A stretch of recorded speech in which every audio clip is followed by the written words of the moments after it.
My phone woke me at 4:38 a.m., buzzing so hard on my nightstand that I jerked upright in bed. The overhead fan rattled and I felt a thin film of sweat on my back, the humidity pressing in even in early spring. I stared at the screen and saw dozens of notifications, the little red numbers multiplying faster than my groggy brain could process. WhatsApp, Instagram, Facebook, even email. I tapped WhatsApp first and saw the group, Familiar Super Legal So Queer Now. A video thumbnail paused on my own face, mouth open mid-sentence, hair wild, the peeling white paint of my cheap apartment visible behind me. Below, face, a string of laughing faces and a single word from my aunt, genius. 2 days earlier, I'd stood in front of that blank wall, propped my phone up on 3 battered shoe boxes, recorded myself pitching my SaaS idea. I thought it might spark interest in freelance developer groups, maybe draw one designer into my orbit, but looking at my family chat, I realized the video had leaked elsewhere. The group's oldest member, my grandmother, even chimed in, KKKK esse menino e doido mas fofo. I opened Instagram. The video was everywhere. People were duetting it, lip-syncing me enthusiastically mispronouncing scalability, my awkward little analogies drawn in the air with gangly hands. A meme of my face beneath gaudy Comic Sans, Quando su primo decide Sir Elon Musk. I watched my own expression loop, eyes wide, voice tremulous, panic rose in my throat. I reached for my inhaler, steadying my breath. I didn't know if I should laugh, cry, or crawl under my bedsheets and fade out of existence. By the time the sun edged over the skyline of Curitiba, I'd heard from nearly everyone. My cousin Diego sent an audio message. Ao mano, next time tell us before you become influencer. Don't forget us little people, Mr. SaaS. His tone was affectionate, but underneath I heard the note of disbelief. My mother just wrote, Phil ho voke your views. I closed the curtains. I paced my 12 square meters of rented room, feeling the ache in my chest mutating into embarrassment. I wanted to fight back, to post something sharp and ironic, but I had nothing. I was 23, freelancing part-time to pay the rent. My company was a prototype, a single functional feature in a jungle of what-ifs and maybes. Maybe everyone was right. But somewhere between the waves of shame, I found a stubborn spark of defiance. It came from remembering the long nights coding for other people's dreams, the way their slick founders with confident English and expensive shoes had made promises and then disappeared without paying. I had started because I believed someone should build something better, a collaborative platform for creative professionals who lived on the messy, poorly paying edge of Brazilian gig work. I'd spent 3 years talking about it. Everyone had grown tired of my soon. Now apparently it was entertainment. The taunting only built over the next weeks. Some family friends messaged links to job postings, always with a nudge. This would be a good place to apply, Vovo knows the manager. When I met up with my friend Mariana for coffee, she tried to gently steer the conversation away from startups, but my mind kept ticking after, slicing words apart. How quickly support turns to skepticism. Those of us who make it big, I realized, must have seen their faces reflected in this same river of doubt. I doubled down. I coded 10, 12 hours a day. Every time my mind reeled with a replay of the viral video, I wrote another test suite, sent another cold email to a freelancer forum, scheduled another Zoom pitch to indifferent investors who toggled between their screens and their WhatsApp does while I stumbled through my introduction. The rejections piled up, my codebase grew brittle, my eyes bloodshot. There were days when I truly believed I should walk away, retrain as a civil servant, forget I ever wanted more, but the embarrassment burned deeper than any hunger. It wouldn't let me. The world already thought I was a punchline. I didn't want to die the meme. One sticky evening, as another spring passed into a heavy, thunder-broken summer, I sat in my cluttered apartment, facing the one person who never laughed. My sister Fernanda. She'd brought coxinhas from the kiosk downstairs and a bottle of cider, and together we ate in almost complete silence. She scanned my face. You know, she said quietly, Papai always told me that if you really want something to work, it has to look like you're crazy at first. That's how you know it's real. I stared at the stubby yellow light of my desk lamp. What if I'm just an idiot, not a visionary? I asked. What if everyone's right? Fernanda shrugged, licking salt from her fingers. It doesn't matter what they think until you make it, then it will look obvious. Her words buoyed me in those thin, desperate months. I stopped caring if the old neighbors heckled. I learned from the failures. I watched YouTube videos about UX late at night, took notes on my phone during bus rides. I sold my unused keyboard to pay for another 6 months of hosting. The breakthroughs came quietly. One day, 3 independent contractors signed up for my MVP and didn't ghost. They sent bug reports, feature requests, polite, patient. Their names were Joe, Luciana, and a mysterious MP Robson. I added a chat box, then drew clumsy wireframes. Joe paid for the pro account a week later with a note, "This is helping Ermal keep going." A month passed, then 5. I built a proper team, lured by equity I could barely articulate. We worked until dawn, only pausing to order pão de queijo from the 24-hour kiosk. Slowly, the app took shape. Payments, gig matching, transparent split sheets. It looked simple, but so much sweat sat just under the skin. The day we closed our first real customer, a digital agency in Porto Alegre, I sat crying on the shower floor. Happy tears for the simple reason no one laughed. Our user base grew. Not in millions, but in small, steady knots of hope. Year after year, always a little better. I never forgot the sting of ridicule, although it faded with distance. When we raised our seed round, I left my job at the outsourcing firm. I moved to a sunnier apartment, could afford groceries without counting every bill.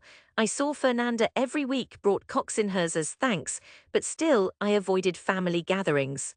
For every approving nod there always ran a streak of "so dropped the crazy app yet?" When my uncle Celso prodded my mother, she'd sigh, "Ele está tentando, sabe como é cute." I missed birthdays and holidays, choosing another sprint, another trade show, work over comfort. I wanted to give them something impossible to dismiss. Years later, a brisk autumn arrived, the air clear over Curitiba's grid of jacarandá trees. I stepped off the plane from Sao Paulo after our Series A announcement, the sleek backpack at my feet packed with the hardware I'd bring to an upcoming press demo. My team had insisted I take a week to rest, but I knew real rest only came with resolution. The cab ride to my family's neighborhood was slow, the roads packed. From the cracked window I saw graffiti over the bus stops, the same battered panificadoras I'd visited as a child. It was all familiar and sharply strange, my old life seen through the glass of a new one. Inside my mother's house, the air was scented with laundry and oregano. She was there, apron askew, hair wet from the shower. She greeted me with an awkward hug, as if unsure whether I was still her child. We sat over coffee, speaking first about the city, the weather, the idiotic state of politics, before she finally asked, "How's your little business?" Her tone landed somewhere between gentle curiosity and cautious hope. I smiled. "It's good, me. Actually, it's more than good." Her face softened, but her eyes darted over me. "You look tired, baby." I nodded. "It's been a lot, but I wanted to tell you, the company, it's not little anymore. We raised millions, I have a big team now, we help people all over Brazil." She set her mug down, hands shaking just barely. "Your cousin saw something on Facebook, said you were on TV." I shrugged, cheeks hot. "Yeah. They called us a revolution in gig work." I tried to keep it light, resisting the urge to defend myself, old habits of apology. She blinked, considering this. "I just want you to be happy," she murmured. That night I stayed in my childhood bed, everything a little too small for my grown body. The street outside was louder than I remembered. From the small window, I watched the orange streetlights flicker as I messaged Fernanda. "Back in town, should we all meet up this weekend?" She replied instantly, "You're coming." "Yeah, even Uncle Celso," I texted, bracing. She sent a row of surprised faces then. "Boris." On Sunday, the family gathered for the first big lunch since the pandemic. The table strained with rice, roasted meats, baked polenta, bowls of purao. The air shimmered with laughter, shouting. Old resentments and old joys mingled in the breadcrumbs and jokes. My uncles sat at one end, discussing the latest Palmeiras match, the political idiocy of the week. My younger cousins played FIFA in the corner. I felt strange, hybrid, not quite a guest, not quite at home. Aunt Regina clapped her hands, lipstick a bright slash on olive skin. "Look who's here, our rich cousin." Everyone laughed, the old hostility gone. But my Uncle Celso watched me over the rim of his beer, as if still waiting for his moment. I went outside to breathe. The backyard was choked with overgrown hibiscus, the sky low. Diego came over, shoulders hiked forward. "So," he said, "the company, huh? You really did it, primo."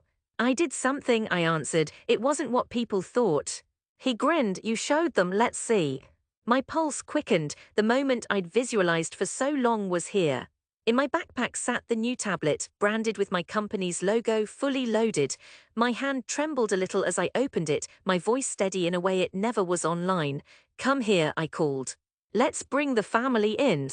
Inside, I cast the tablet screen to the old living room TV. Fernanda helped, negotiating the outdated HDMI port and the haphazard wiring. The app's home screen bloomed across the glass. Clean, polished, unmistakably professional, the company name Connectaria glowed at the top, flanked by our gold hummingbird symbol. Joe's testimonial played first. I built my business on Connectaria, he said. It's transparent, simple, made for people like me. Then Luciana, a digital artist in Recife. I can collaborate with musicians and writers all over Brazil. Finally, someone understands the hustle. Data scrolled beneath. 30,000 users, dozens of corporate partners. Winner Brazilian Tech Innovators 2023. A montage of our office, not vast but bustling, glass-walled. My tiny head speaking at an event translated live. People fell silent, my uncles leaned forward, cousins came to stand behind the couch, my mother drew in her breath. One by one they saw not the meme but the substance. I unmuted the app and scrolled through our financials, nothing sensitive but enough to show legitimacy. I clicked on the dashboard showing real-time usage. Right now, 7,000 people are active, I said, my confidence finally unshakable. We're launching in Latin America. The house was still, then Diego let out a low whistle. I mean wow Leo, he said quietly, voice hoarse. Celso cleared his throat, heavy and slow. He looked down, nails digging into the old sofa, gears turning. You took all the jokes, all the doubts, you didn't stop. I nodded, words caught in my throat. I couldn't, I said. He looked at me, truly looked, with tired eyes softened. Parabéns, Sobrinho, you really did it, you made us proud.